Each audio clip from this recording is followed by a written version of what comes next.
What's going on, guys, and welcome back to the channel. Today we are finally answering the question that I get asked all the time, and that is, what is actually the best way to watch YouTube on old legacy iPads, iPhones and iPods in 2026?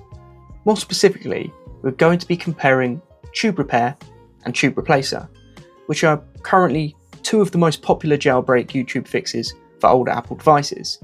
Now, before we get started, I do just want to quickly mention that this video is not going to be a full setup tutorial for either one of these fixes. I've already made separate videos going through the full installation process, step by step. So this video is more about comparing the two, looking at the pros and cons, and hopefully helping you decide which one is going to be the best suited for your device and the way you want to use it. So let's start with TubeRepair first, because this is probably the one that most people have heard about. One thing I really like about TubeRepair is that it actually has a very well put together website.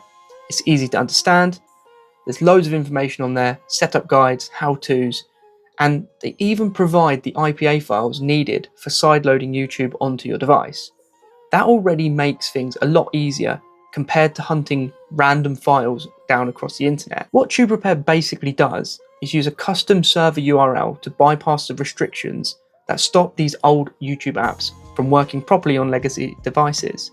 So instead of connecting directly to YouTube in the normal way, it connects through these custom hosted servers, which then allow the app to stream content again. And honestly, when it works really well. One of the best benefits with TubeRepair is they can actually fix the classic built-in YouTube app on really old devices.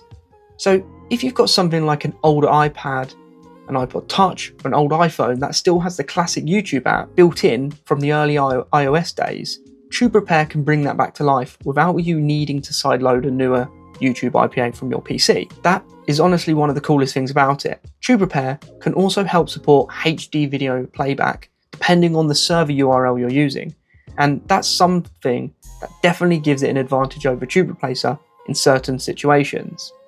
But that is where we start to get into some of the downsides. TubeRepair can definitely be a little bit more complicated to set up properly. The biggest issue is that you need to find a working custom URL server and then type that incorrectly for everything to function. If the URL is wrong or the server goes down or offline, the app just stops working entirely. So there's definitely a little bit more tinkering involved. Another issue is that HD playback can be a bit hit and miss. Some URLs support them better than others, and sometimes performance can vary a lot depending on the server you're connected to. There are also some small bugs and inconsistencies through the app.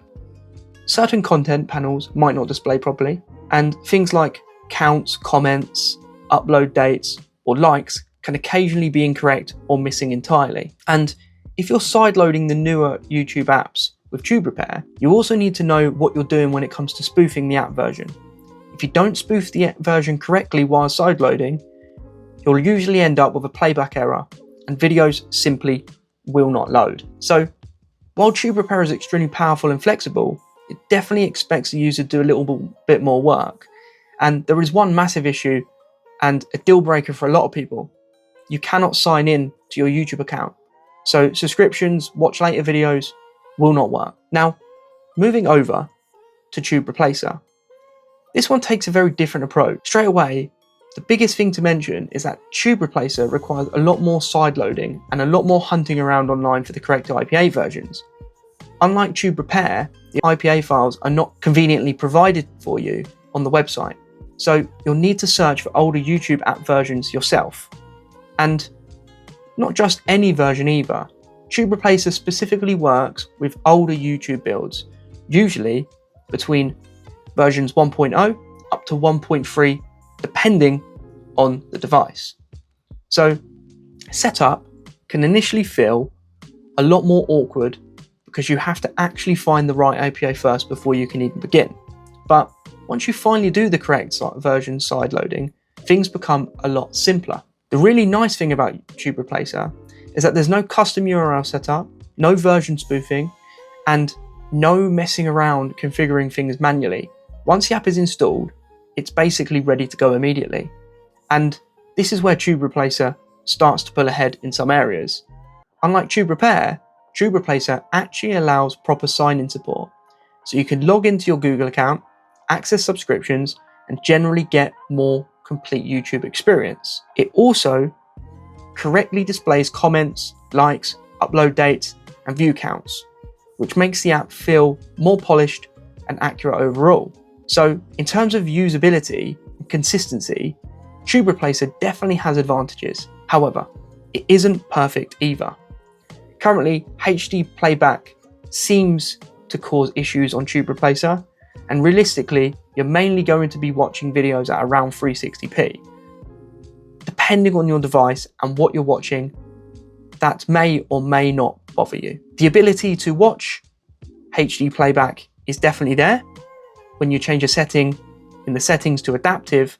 However, in my experience so far, and a lot of other people's experience, it is now causing YouTube videos to come up with playback errors until you change this setting back. Notifications also don't work. So even though sign-in is supported, you're not getting the full modern YouTube experience. And probably the biggest downside for some people is that TubeReplacer does not fix the classic built-in YouTube app.